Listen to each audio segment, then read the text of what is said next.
You want me to start? Yes. All right, cool. Okay.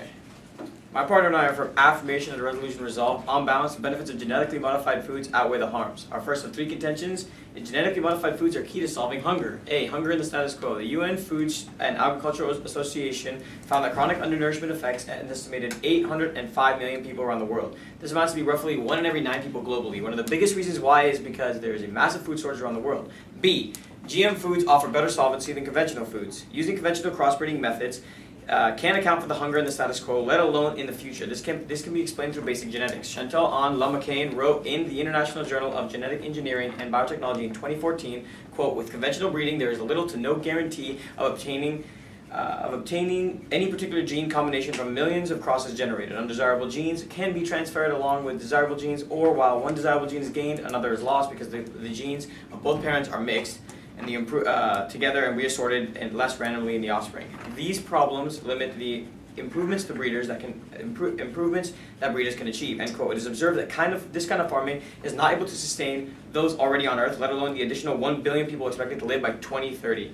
Unlike conventional foods, GM foods offer better predictability, and since they're specifically engineered and thus able to meet the global demand, which is critical to solving the hunger crisis. Our second of three contentions is genetically modified foods help the environment. GM foods significantly help the environment in two ways. The first is through pesticide reduction. In order to increase yields in the conventional farming, pesticides are used to kill off insects who would eat the foods and destroy the crops. The problem with these pesticides is they end up having a runoff that goes into the rivers and poisons a lot of the animals. GM foods end this environmental destruction. According to Jennifer Thompson, since 1996, the use of pesticides on crops has reduced by 8.7%, largely due to the planting of GM BT cotton, a crop which, without GM, was an intensive user of insecticides. Planting of herbicide-resistant crops has led to decrease in overall environmental impact of 16%, end quote. This is because they can have pesticides genetically spliced in them, therefore decreasing the need for them to be sprayed. The second main way that GM foods help the environment is by reducing greenhouse gas emission. Thompson goes on to say that, quote, GM crops are contributing to lower levels of greenhouse gas emissions by two principal means. Firstly, there's reduction in fuel due to less frequent herbicide and insecticide applications. And secondly, there's a contribution to the switch to no-till or conservation tilling. Additionally, a study by British scientists Graham Brooks and Peter Barfoot noted that there was a significant drop in greenhouse gas associated with farms that are GM farms. By reducing greenhouse gas emissions, these GM crops will help mitigate the effects of climate change. And our last contention for today is genetically modified foods will produce better health outcomes. Contrary to common held belief, there is nothing inherent of the gene splicing process that makes the food unhealthy. In a meta-study of almost 1,800 scientific studies, Alessandro Nicola found that all of them concluded that GM crops are safe for the human consumption. This means that at worst, GM foods are neutral towards health. However, GM foods can actually be quite beneficial towards health. This is because plants are engineered to include vitamins and nutrients that individuals tend to lack, such as vitamin A and vitamin D. The World Health Organization estimates that 250 million preschool children have vitamin A deficiency, which is the leading cause of preventable blindness. Vitamin D deficiency has been linked to depression and other mental issues.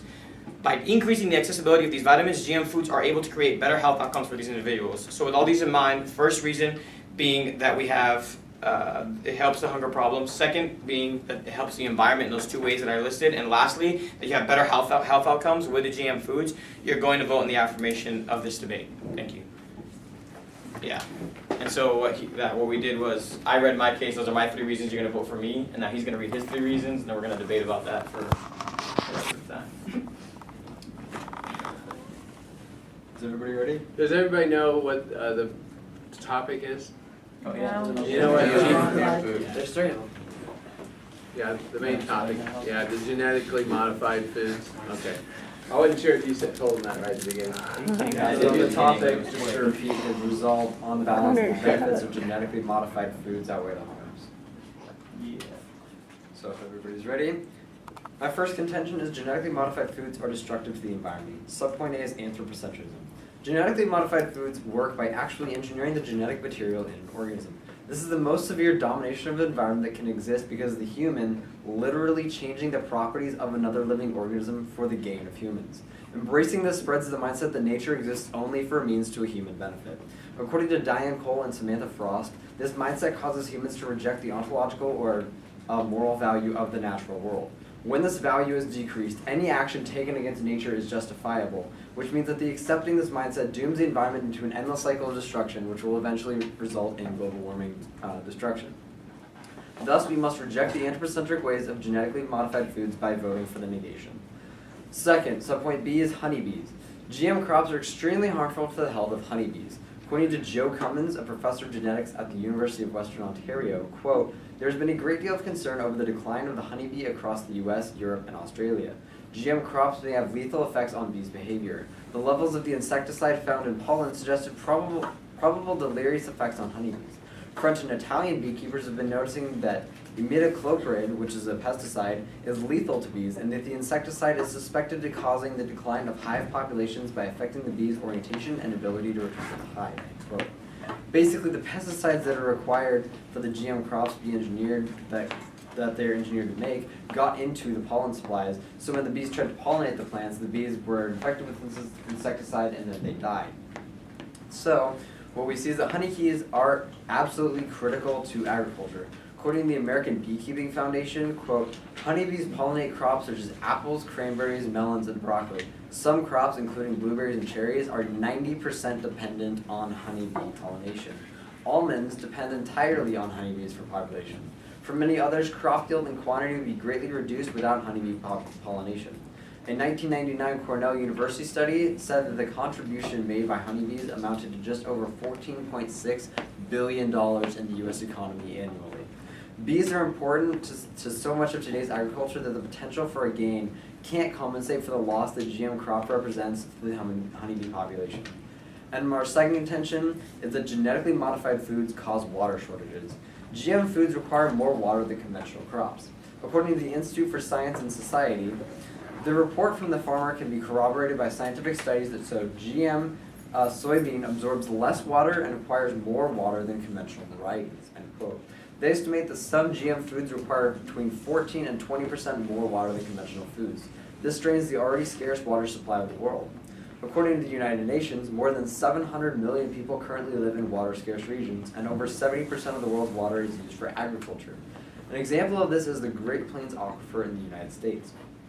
Food and Water Watch states, quote, 97% of High Plains water withdrawals go to agriculture. And these withdrawals now far exceed the recharge rate across much of the aquifer. An expansion of GM foods will exacerbate the strain on the pipeline. Widespread use of GM foods will result in increased water scarcity, which leads to unhealthy living conditions for millions of people and animals around the world, and this can also lead to conflicts between individuals over water usage.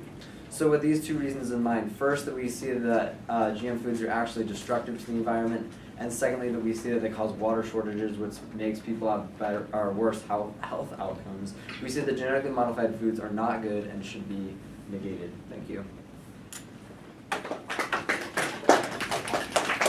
What exactly kills the honeybees in your case? So the honeybees that we see are killed by the imidacloprid, which is an insecticide that genetically modified foods have been engineered to make throughout, and then that gets spread into the pollen. So it's just that, so they wouldn't die from the insecticides that you spray in conventional food, they just die from the GM foods. We see that because they don't come in contact with the other parts of the plants with the insecticide, that they come in contact with the pollen. But like what you present in your first contention talks about how we have the pollen is engineered to produce these insecticides so we don't have to spray it. So like the pollen producing that is what's killing honeybees, yeah. Can I follow up? Alright, so let's say they were to come into contact, let's say conventional food-wise on your side, if they came into contact with the parts that you spray insecticides on, would you still be killing bees? I mean, yes, that is theoretically possible that we would still be killing bees, but we see that it's much more expansive on the GM side as they come into contact with the pollen more.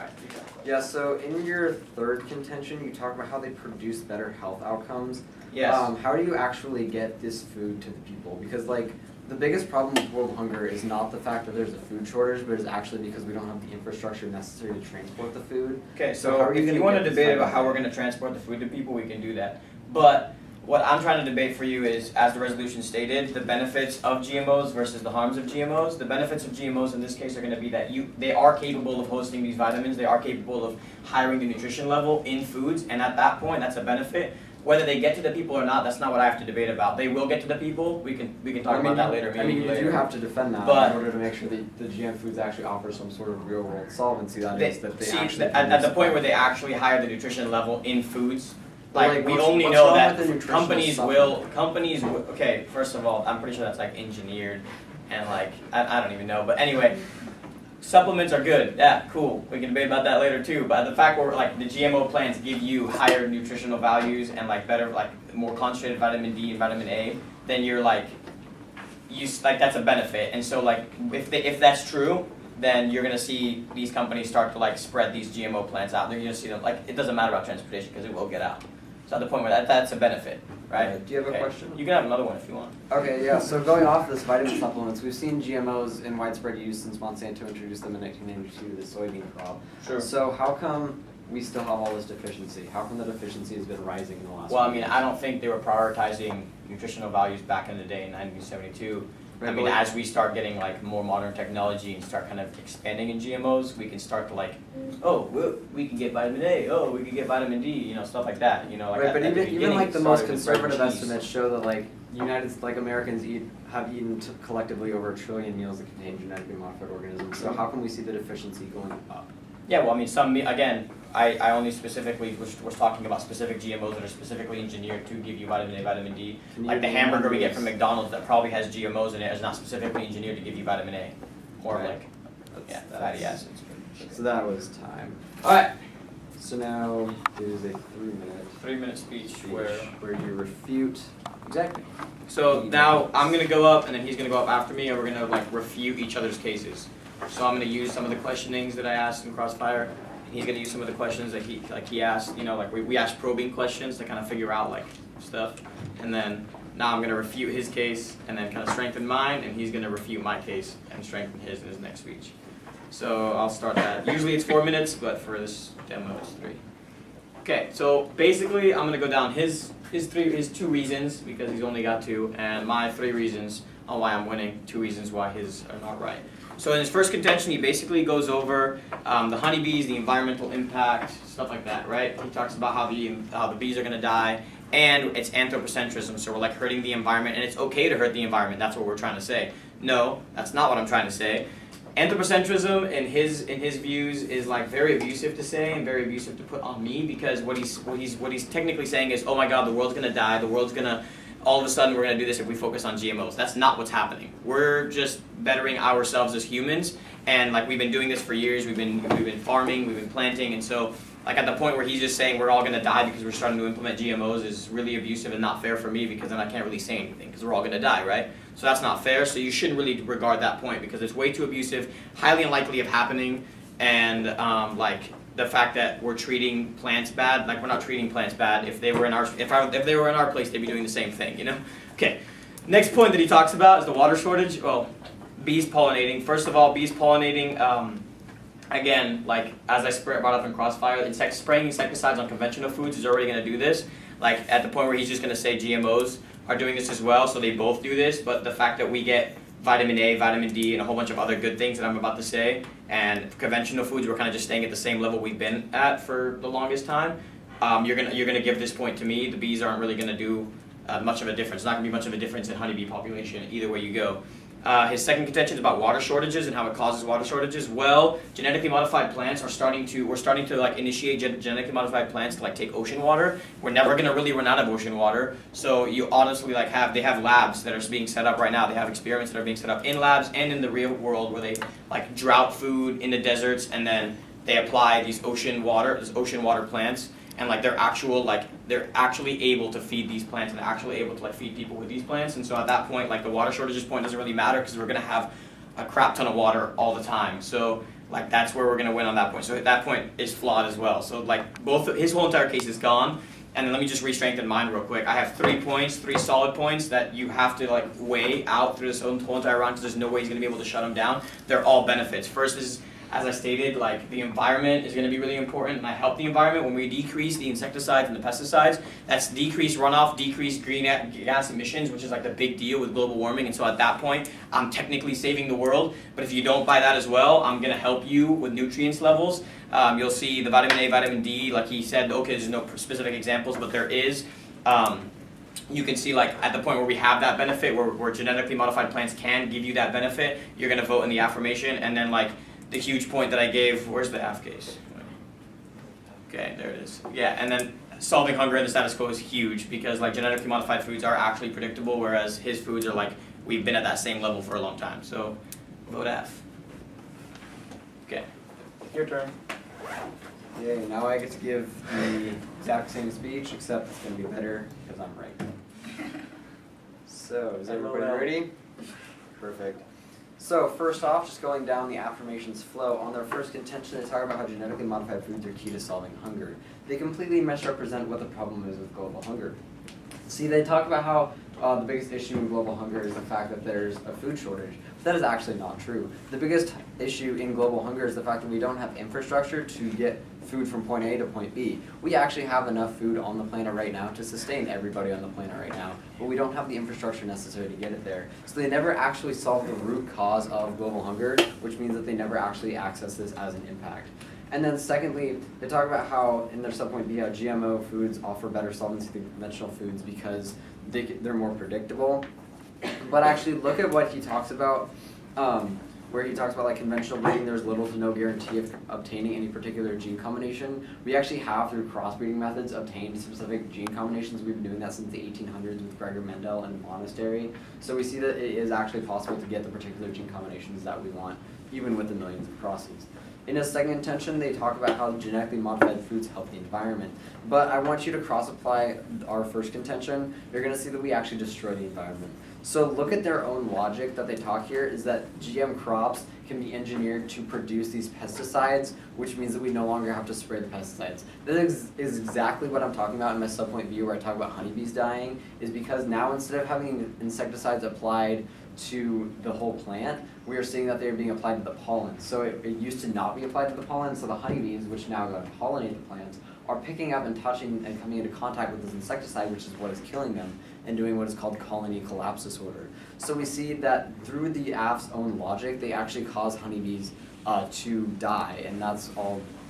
So that answers the subpoint B of my first contention as well. But we see that through anthropocentrism, because they're so focused on nature being a means to a human end, that we see that nature is doomed to always be destroyed. We can do whatever we want to nature as long as humans benefit from it. Having that kind of mindset, which my opponent completely ignores, is what destroys the environment most of all. And then on their third contention about producing better health outcomes, they talk about how we have all these in the real world and we can see like that these deficiencies are going down. The deficiencies have actually been raising in the last few weeks, even though an estimated 80% of food in the United States is genetically modified. So we see that even if like this is theoretically possible, in the real world we see that it's just not what happens. So prefer real world practicality over what is possible in like a scientific theoretical realm, because literally anything is possible in a scientific theoretical realm. And then going over my case real quick, first contention, we have the anthropocentrism, which still stands because he completely ignores the point that is the mindset will destroy the environment.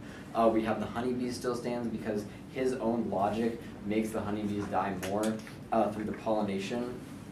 And then on their third contention, or second contention with water shortage, we see that even if there's this ocean water, like they require more water, so we're just gonna have to keep drowning it out, plus there isn't the infrastructure right now to have that happen. So for those reasons, I just strongly with mitigation. Thank you. Going back to your little honeybees and stuff, Little so honeybees. as you even said in the last crossfire we had, that if we were to do conventional methods with insecticides and they were to make contact with those insecticides, it would still die, correct? Well, yes, that's Okay. the property of an Cool. insecticide. So if I were to decrease the amount of pesticides and insecticides overall with GMOs, then I would be decreasing the amount of the honeybees dying, correct? No. Because we see that the specific part that you keep missing is the fact that now, instead of the plant having the insecticides, it is the pollen that is having the insecticides. So there's an increase in the amount of pollen that is having the insecticides applied to it, which means that the bees, which come in contact most with the pollen, are going to get Okay, where's more the- insecticide per capita. Where's the connection that the pollen's, like, the pollen has more insecticides in it? Your like the own GMOs? second contention. My own second contention says Your that, own second that contention. genetically modified foods has GM foods more. can end this environmental destruction, and you say this is because they can have the pesticides genetically spliced in them, therefore decreasing the Yeah, need but for where them does it to say be genetically spliced into the pollen? That is what That's the happens. plant? Like, as a plant's RNA and DNA grows, like it grows to all functions of the plant, which includes the pollen. Okay, but when you spray it on there, it's on all function of the plants too, right? No, because the pollen keeps getting produced after the spraying has happened, which means the Yeah, but we pollen keep spraying wasn't there when the spray happened. And anyway, even if that was Okay, do you have a possible question? for that, you still have given absolutely no evidence that that actually goes down. So, Just wait. so if we're talking about global warming, how are we going to solve global warming when we don't solve this root mindset, which is the destruction of the environment? Wait, so as I stated, I'm helping the environment in my case. So wait, restate that question. So like, when we look at anthropocentrism and how the humans are just, this is just another instance of the humans dominating the environment and saying it's only important for humans, how are you ever going to solve the environment when you are justifying any destruction of the environment? First of all, I was never justifying it. As I stated in my first speech, the second speech that I gave, we're not justifyingly going in and saying, oh, let's kill the plant for the fun of it and eat them. No, we're eating them to survive. So like, it's not like we're doing it for that kind of reason. Your mindset is different from my mindset. My mindset is we're doing this to survive. Anybody would have done this. It's scientifically proven. Charles Darwin, like that's what it is all about. Charles Darwin did not talk about that. Yeah, he did. He talked about like it was the most competitive or whatever. Survival of the fittest. Survival of the fittest. The plants are not fitter than us, so it's like it's okay. Survival of the fittest talks specifically about. Okay, you're missing the point that I'm trying to help the environment. Talks about evolution. It talks about how like. Okay, yeah, but I mean, you can still kind of focus on this. But anyway, it doesn't matter. All I'm saying is, like, at the point where we're trying to help the environment by decreasing, and I'll throw out some numbers in my next speech, but well, like your next speech is your voter speech, so no new arguments are allowed. It's not a new argument; it's just a number. So calm down. Okay, so we're out of time. Anyway. All right. All right. This is gonna be 2 minutes. Usually in a real round, this is 2 minutes. And you're just going to basically go over why you're winning this debate and why the other person's not winning the debate and stuff. And the point that was brought up, you can't bring up new stuff. Yeah. Right. Yeah, so technically you can't bring up new stuff. You can, if I were to bring up environment and then I brought up numbers to support the environment, yes, I can do that in this speech. But in the next speech, which we're not going to give today, you can't do that. So in the very last speech you can, but if I were to bring up numbers and then, yeah, that's okay. And then the next speech he can bring them up. But if I don't, then the next speech you can. Okay.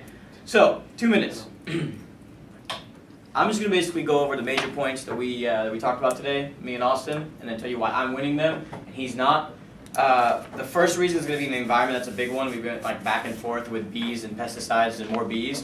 But what you're going to focus on is the fact that with GMOs, like we see a net decrease in the amount of pesticides used, meaning if honeybees were dying, less honeybees are dying every year, I guess, or however times. There's a meta-study by 168 studies all together in one that included that there was a 33, I think, okay, so approximately 33% decrease in the amount of pesticides used, meaning that there's less pesticides being used, meaning less pesticides are in the area, even if we're spliced into them or sprayed, meaning less pesticides are being used, meaning less bees are dying because pesticides are the whole reason the bees are dying. So on my side, less bees are dying. On his side, more bees are going to die because he never showed a decrease in pesticide use. Second thing is the greenhouse gas emissions. He barely talks about this. He actually supports this by saying that we need the transportation in order to get the food to people. So that transportation is going to be greenhouse gas emissions. Which is going to happen regardless. But the fact that I decrease transportation by splicing the pesticides in there rather than spraying them by driving trucks, I'm decreasing greenhouse gas emissions, which is helping the environment, which he barely touches on. I win on that point as well. I also win on the water shortages point because GM foods can use ocean water, therefore we have an endless supply of water, therefore we're always going to have plants if we use GMOs, meaning we're always going to have food. That solves the hunger problem, which I talked about in my first contention. The hunger problem will decrease, it's more predictable, we have more food for more people, especially by 2030 when we have 1 billion more people on this planet. And lastly, the health. This is huge because we just started with GMOs, so the more we focus on GMOs, the better and better and better we'll get for the health the health output. And so at that point alone, the fact that we're just at the cutting edge of this GMOs product, you're gonna vote in the benefits of the GMOs because they're you could do anything almost. It's like magic. All right, vote F. Awesome. Oh, your time started. My bad. Fix that. That's my job. Fix your mistakes. Oh wow. He doesn't make that many. Alright, is everybody ready? Perfect. So in the speech I'll just be going over the main impacts of this round. So the first of which that we can agree on is the environment. So the problem that my opponent keeps on ignoring is the fact that when we embrace the AF side in this round, what we see is the root cause of environmental destruction is being perpetuated. The root cause says that humans can dominate the environment at no cost to the humans themselves as long as the humans benefit. As long as that is true, the environment will continue to be destroyed as long as the humans benefit. So right then and there, we win the environment on the next point because we prove that we should value nature for more than just a means to a human end, and also like practical. So like in the mindset realm we win, but also in like the practicality, he completely ignores the fact that there's more insecticides in the pollen. He gives like the Germany meta-study, which is conducted in Germany and the EU, where they ban GMOs, so like all of it is in labs, so it's like not actually accurate to field tests. But he also like gives that meta-study, but like that ignores the fact that there's more insecticide in the pollen itself. And that is what the bees are touching most of all. That is what they come into contact most with. And at that point, right then and there, we see that honeybee deaths are increasing, like the trend that we've seen over the last few years. So going on to this hunger point, once again, he does not actually solve for the root cause of hunger, which is this fact that we don't have this transportation infrastructure necessary to get the foods to certain places. We have an overabundance of food in the US, and yet we still have 15% of people in poverty. This is because we just don't have the infrastructure necessary to get the foods from the people who have it to the people who need it. Right then and there, that means that he doesn't actually solve anything for hunger, and in fact he makes it worse because we see that yields actually decrease, like what happened in Brazil, where they lost 75% of their soybean crop in just one field. So we see that yields increase, which means that hunger will actually increase. And then for lastly on health, he actually proves that there's no health benefit. He says that there's like all these different foods that will offer like this vitamin A and vitamin D deficiency solvency, but we've seen that those trends have actually gone up in recent years, and so with the deficiency going up, we see that he does not actually solve for these. So for those reasons, our judge is strong about mitigation of this round. Thank you. And our topic is legalization of marijuana in Oregon on the affirmative side. And today I have 3 contentions I'll be arguing for. The first contention is that marijuana improves the economy. The second contention is that it's the least harmful drug and in some ways is beneficial. And the third contention is that it turns focus away from marijuana and cops can solve more severe and dangerous crimes. Again, my first contention is that marijuana can improve the economy. In Colorado, about $13.7 billion is saved from not enforcing the veto or ban of marijuana. In addition, $1 billion is saved nationally because of prison costs for imprisoning marijuana-related crimes. In 2010, a study from the Cato Institute estimated that the legalization of marijuana across the country would raise $8.7 billion annually. In a recent CNN column, an American civil liberties attorney, Vanita Gupta, wrote, "The solution is clear. Instead of taxpayers spending millions of dollars on this unnecessary enforcement, states could follow Colorado and Washington by taxing and regulating marijuana and investing saved enforcement dollars in education, substance abuse treatment, and prevention and other health care."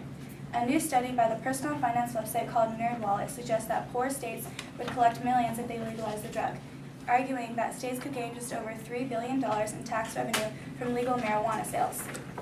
Colorado, the first state to allow the sale of recreational marijuana, collected $4,775,679 from marijuana-related sales tax in June 2014, up from $4,511,668 collected in May 2014, according to the Denver Business Journal. Lastly, legalizing marijuana would not only save thousands of dollars, but it would also create a huge gain for the government in terms of taxes. My second contention is that it's the least harmful drug and in some ways is beneficial. Many opponents to legalization of medical marijuana believe if we legalize marijuana, it will destroy the drugs are dangerous message that we try to force into children, leading to widespread use of not only cannabis, but truly dangerous drugs such as heroin. But in states where marijuana is legal, the amounts for teen use of cannabis have either remained stable or followed a downward trend. Also, marijuana is less toxic and dangerous to the system than many pharmaceuticals, and it also helps people with long-lasting conditions. Medical use of marijuana has been demonstrated to ease symptoms from severe medical conditions, including muscle spasms caused by multiple sclerosis, nausea from cancer, chemotherapy, poor appetite, and weight loss caused by chronic illness such as HIV, as well as nerve pain and seizure disorders. In a discussion at the John F. Kennedy Jr. Forum at the Institute of Politics at Harvard University, Sanjay Gupta, the chief medical correspondent for CNN, described his evolved position on medical marijuana. There are a lot of very, very legitimate patients for whom not only did I realize medical marijuana was working for them, it was working for them when nothing else had, Gupta said. And it took on a different sense of stress for me because this became not just a medical, but a social and political story in so many ways, he states in one of his documentaries. My third and final contention is that it turns focus away from marijuana and cops can solve more severe and dangerous crimes. Didn't we learn our lesson with alcohol prohibition, which failed miserably and led to gang culture and black market operations? Legalization of marijuana would result in a 10.1% decrease in all crime and 5.2% decrease in violent crime. In addition, it could possibly save $10 to $40 million not arresting and putting away minor possessions. In conclusion, I will restate my 3 contentions. The first contention is that marijuana improves the economy. The second contention is that it's the least harmful drug and in some ways is beneficial. And the third one is that it turns focus away from marijuana and cops can solve more severe and dangerous crimes. Also, when marijuana is legal on July 1st, 2015, it's still illegal for people under 21. And people will still find a way to possess and use it even if we don't legalize it. So it won't really make a difference. Thank you.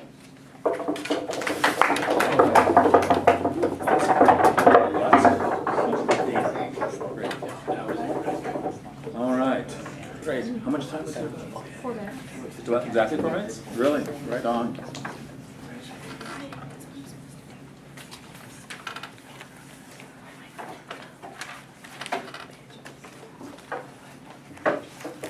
Exactly. The negative side on the argument of legalization of marijuana in Oregon. My 3 contentions are: number 1, the spreading addiction will affect many; number 2, the risks it will put on the public health and safety; and number 3 is the effects of the drug becoming socially accepted. Once again, my first contention is that the legalization of marijuana will cause spreading addiction in Oregon. In the year of 2011, about 4.2 million people were diagnosed with an abuse and or dependence of marijuana, according to the National Institute on Drug Abuse. With the legalization of marijuana and it becoming more available to the public, it is easier for adults and children to become addicted to it because of its easy access. Not only can marijuana become an addiction, but quitting from this can be very difficult. It has the similar effects as nicotine withdrawals, which includes irritability, sleep disturbances, cravings, boredom, and anxiety. A study done proved that about 1/3 of those who tried to quit resumed the use to avoid withdrawal symptoms. My second contention is that the legalization of marijuana will risk the health and safety of men. In hospitals today, a major cause for emergency room visits involves marijuana. Marijuana has very negative effects and is a gateway drug to more dangerous drugs, including ecstasy and methamphetamines. Not only can marijuana affect the user, but it can also affect non-drug users, including drug driving victims, family members of pot users. In Colorado, pot is being put into packaged foods such as pot gummy bears, pot bars, and pot sodas. The worst part being that in most cases, one does not know how much marijuana they are getting. For example, Maureen Dowd, a New York Times columnist, went to a pot store in Colorado to do a report on a feature column. She bought a pot cookie and chewed on it for a little while. Well, she noticed nothing, so she ate some more. What happened next was shocking. She reports, quote, "I felt a scary shudder go through my brain and body. I barely made it from my desk to the bed, where I lay curled up in a hallucinatory state for the next 8 hours," end quote. High levels of panic, anxiety, and fear can be risked if large amounts of marijuana are taken.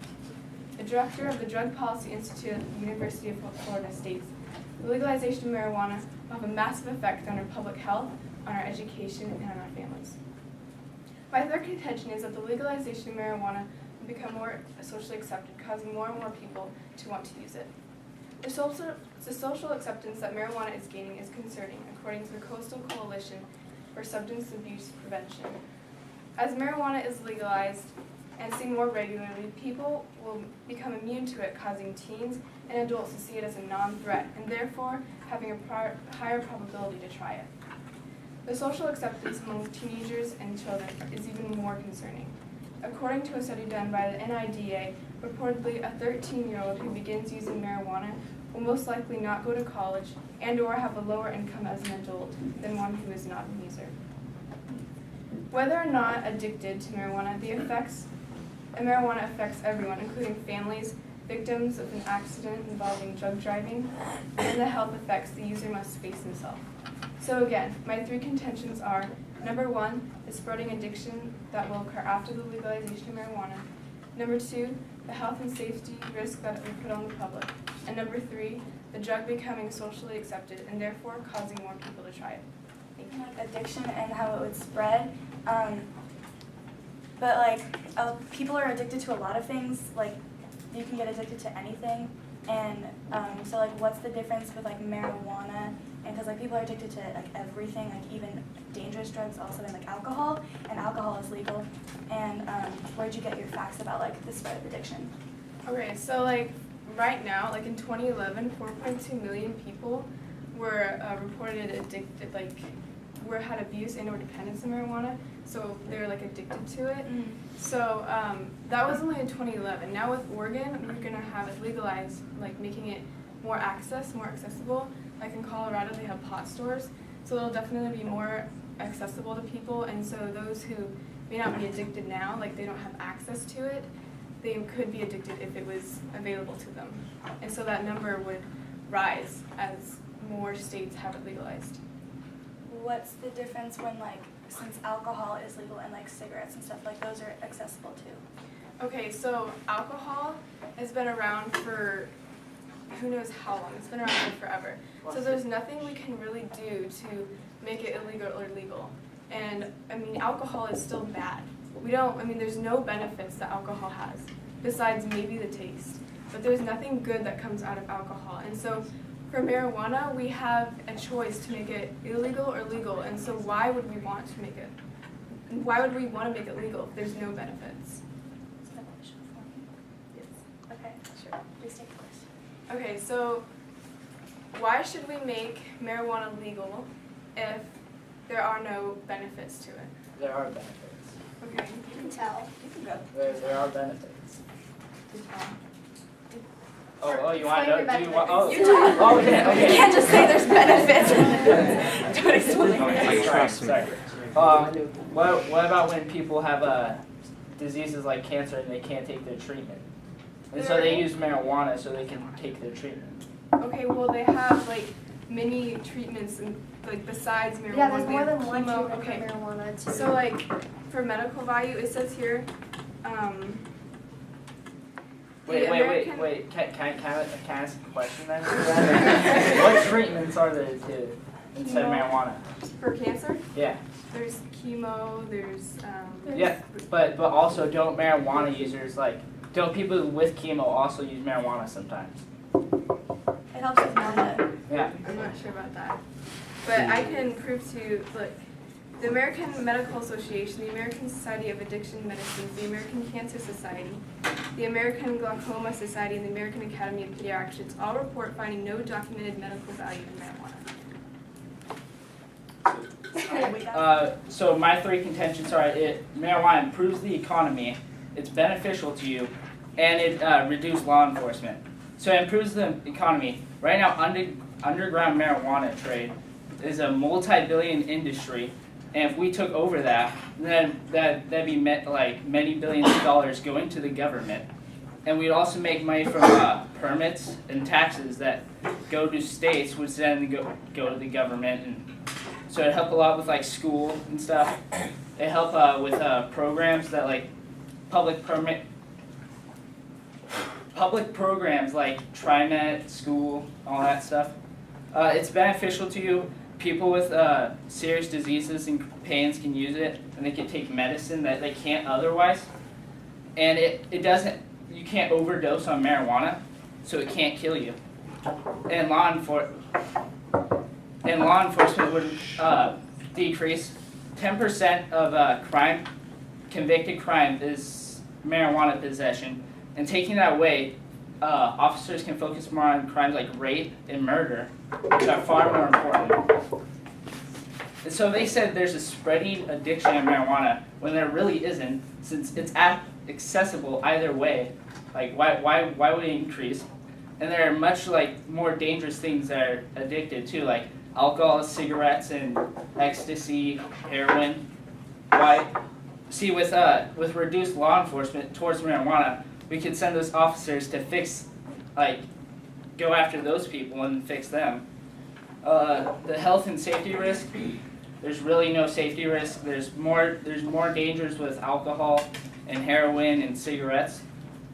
And there's much more addiction too. There's millions of people addicted to cigarettes, millions more. They said about 5.4 million people are addicted to marijuana, when there's 10 or 20 million people dying of cancer because of cigarettes every year.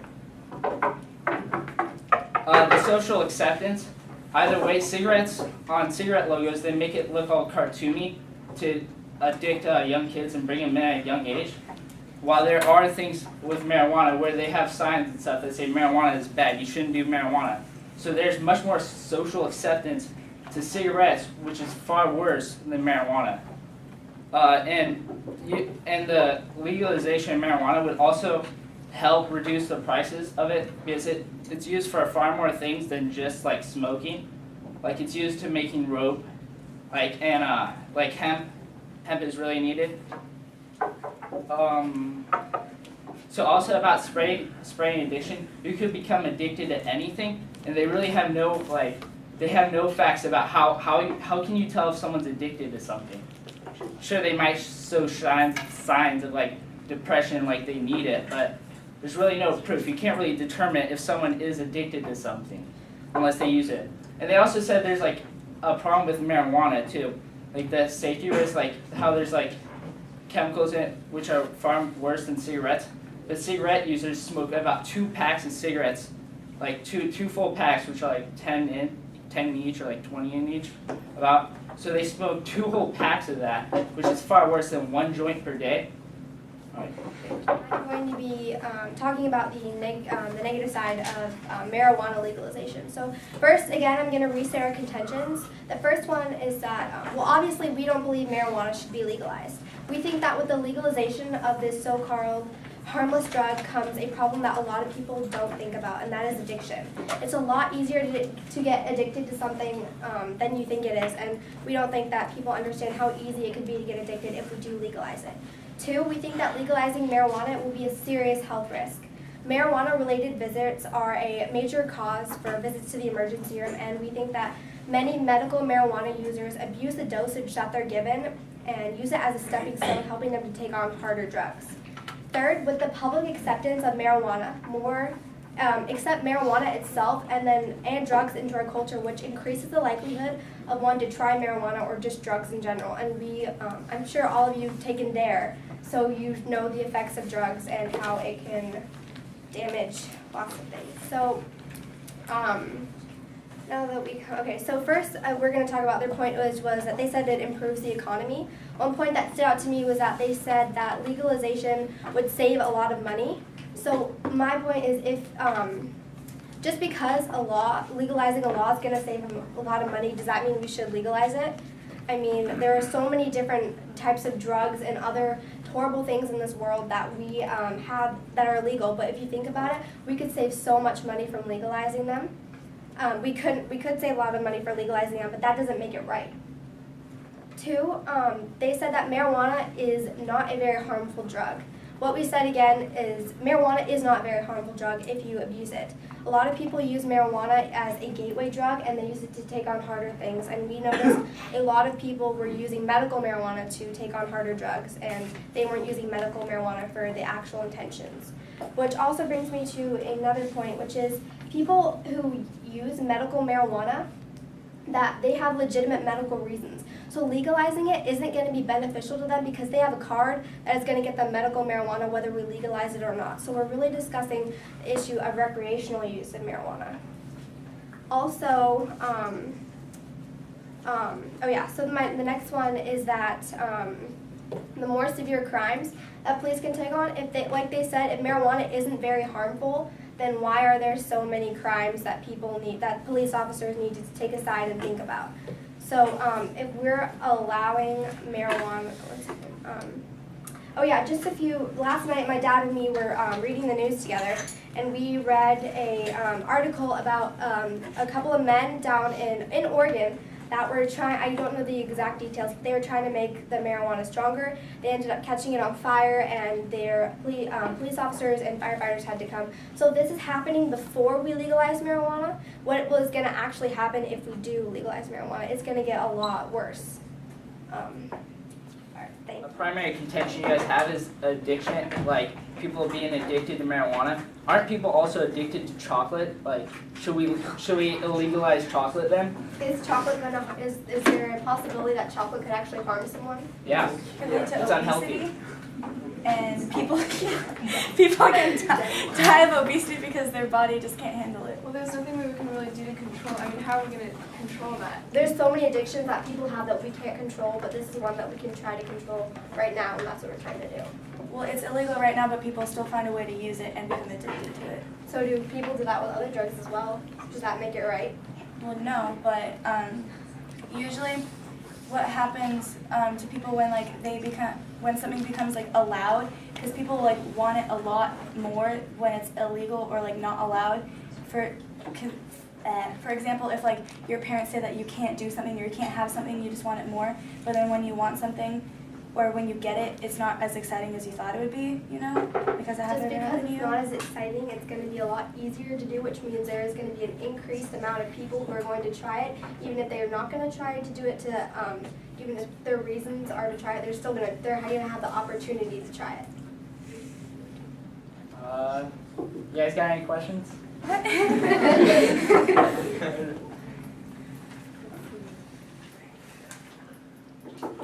So what do you mean by, so like, you say that you can't overdose on marijuana? So like, There's no document or anything Documented death. recorded of people dying of an overdose of marijuana. But is it a possibility? No. but so like you can't die from like eating too much of it, or like. That's what no means. That's what no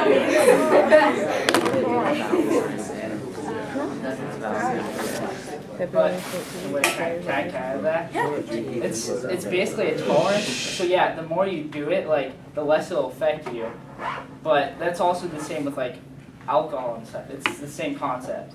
And you can die from alcohol. Yeah, you can die from alcohol though. So we know that people can, wait, never mind. So if we know that people can, like, we know, so you're kind of saying that alcohol and marijuana are kind of the same thing, right? So Alcohol's Well, we're really not saying dangerous. they're totally different. They're different. Alcohol is really dangerous. About 40,000 people die from alcohol poisoning each year. that's because it's legal, and people can. Should we legalize alcohol? Alcohol is legal for people 21 and older. I said That would be the same. illegalized. Oh. When marijuana is legalized, it'll be illegal for people under 21 still. But they're still going to have a lot easier time accessing it. Not really, because it's illegal for them. But people, alcohol is illegal, but if you go to a average high school, stop. That's Darn it. Again, I'm going to restate my three contentions. My three contentions are that it improves the economy, it's the least harmful drug, and in some ways it's beneficial, and the third one is that it turns focus away from marijuana, and cops can solve more serious crimes and dangerous crimes. And their contentions is the first one, it spreads addiction, but again, like we said, you can get addicted to anything. So it's basically based on moderation and what you do with it. And it's the easy availability of the drugs, like they said, of getting it, but it's still illegal to anyone under 21, and there's no actual data recorded. That just because it's legal means there's a huge impact on people using it, and there's no data recorded of marijuana overdoses and people dying of using marijuana. And when they're talking about like drugs that are addictive, like alcohol's addictive, and that's legal, and people can actually die from alcohol, like I said in the questions. And then they talk about the risk of health and safety with it. It's like unhealthy, but it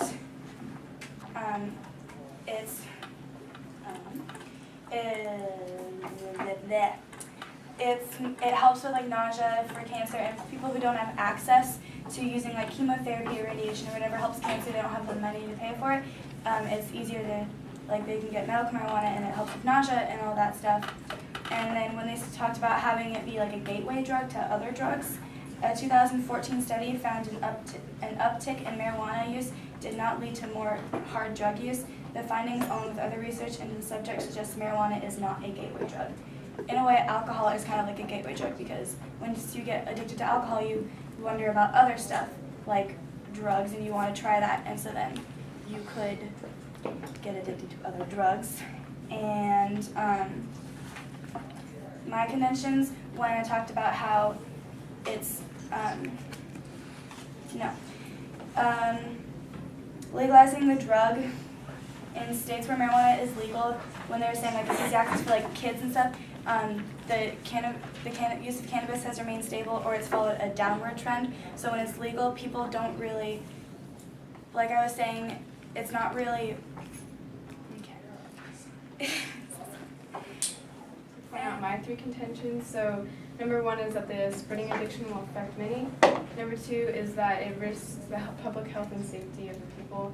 And number 3 is the effects of the drugs becoming socially accepted. So what my opponent pointed out was that officers can enforce more important laws like crime and stuff like that. But I would say that actually with the legalization of marijuana, with it becoming more available to people, we already have drunk driving, and so it's just going to cause more things like drug driving. So the officers will have to attend to that too. So like there's going to be more drug driving, more accidents on the streets. So it's just going to cause more chaos. So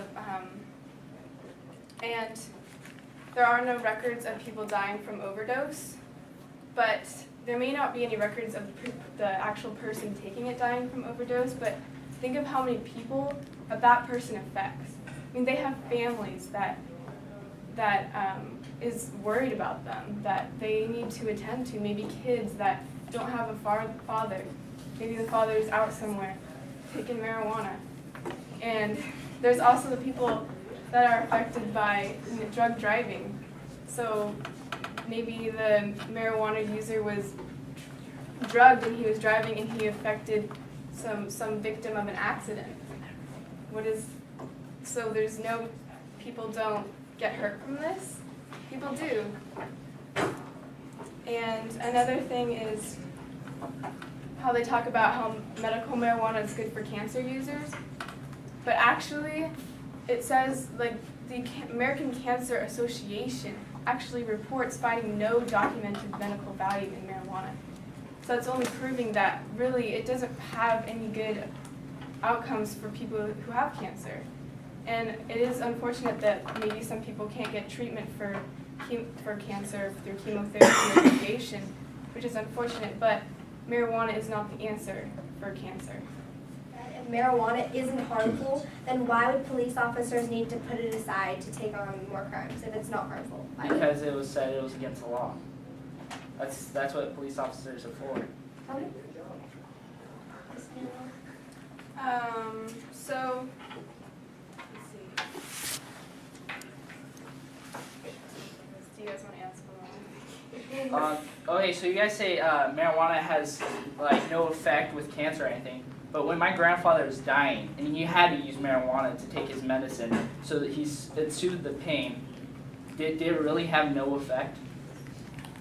While your grandpa was taking that medication, did you ever consider the fact that he could possibly be becoming addicted to it by taking it? He was dying. He wasn't becoming addicted. He had to take it. So I think in that case, there are other things to kind of ease the pain. If they don't have actual, if they don't have access to like chemotherapy or radiation, I think, yeah, maybe it might be good. Maybe besides, there's other things to help ease the pain of cancer besides marijuana. So you don't have to take marijuana. Just by the legalization of marijuana doesn't mean that if people are in trouble, it doesn't mean marijuana is going to be the first thing that they go to. Then why do most people take it? Because most doctors suggest it when you get cancer.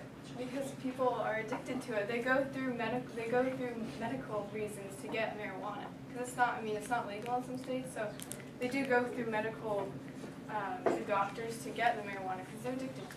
They could be addicted and they don't even know. They think it's helping their pain really. They think it's helping their physical pain. It's really helping their mental pain. So do you guys think instead of smoking marijuana, people should smoke stuff like cigarettes instead? No, I'm not saying that. Then why are cigarettes legal?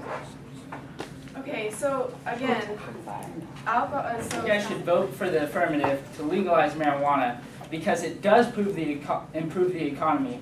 They suggest that we should let it be illegal and still have underground trade when we can actually benefit from this trade and relegate it.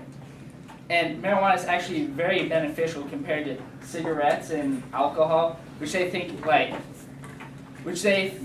should be illegal but isn't because you can't stop it. Like you can stop it, you just need to relegate it. And also the law enforcement. There'd be less law enforcement needed to stop marijuana, and it'd be focused more on rape and murder and all that. And therefore there'd be probably less amount of deaths in the U.S. and we could watch and regulate stuff like alcohol addiction and drugs and all that, and like crack down on gangs. So it improves the economy. It'd be a multi-billion dollar industry. It'd lower our taxes, and it'd help our debt. It's beneficial. It has never killed a single person. They say it has from like drunk driving, but did you know there's one day of the year where there are 450 people drunk driving and only 3 people driving while high? And law enforcement, sure, one person caught their marijuana farm on fire, but that's one person. It could have been a simple mistake. Tragedies do happen. So vote for the affirmative. Okay, so if marijuana is, by legalizing it, if it improves our economy, does that mean we're going to base our economy on money, or are we going to base it on doing what's simply right? Second, if marijuana is, they said that marijuana is the least harmful drug, but as we stated, marijuana is a gateway drug, and lots of people do use it and then try to take on a lot of harder drugs. And also, like I said earlier, medical marijuana users may have legitimate use, but legalizing it isn't really going to help them because they're going to have access to it no matter what. And in more severe crimes, if we should be putting marijuana aside to help more severe crimes, then things like alcohol, it's going to be illegal for people under 21. But if you think about it, people who take alcohol under 21, lots of people do it all the time. So how does that really show that anyone younger can do marijuana too? Just because it's illegal doesn't mean they're not going to do it. So by legalizing marijuana, we are putting ourselves, for our contentions, by legalizing marijuana, we are putting ourselves at risk. First, the recreational and medical use in marijuana puts the user at risk of addiction. Long-term use can lead to mental dependence of the drug, and you should vote for us because all of you took DARE and know how easy it is to get addicted. Second, marijuana legalization could lead to serious health issues for the public. Although it's not an extremely dangerous drug, it has negative effects. Marijuana is commonly used as a gateway drug, and in Colorado there is a concern with pot-laced packaged foods. Vote for us because none of you should be concerned with what you consume. Third, as drugs push their way into our society, we allow and accept them, showing people that they are okay and no harm will come if you use them. False. Using marijuana or any other drug is not a smart decision. That should be a given. By legalization, we are showing that we accept drugs. You should vote for us because marijuana was illegal for a reason, and no matter what, regardless, it still is a drug.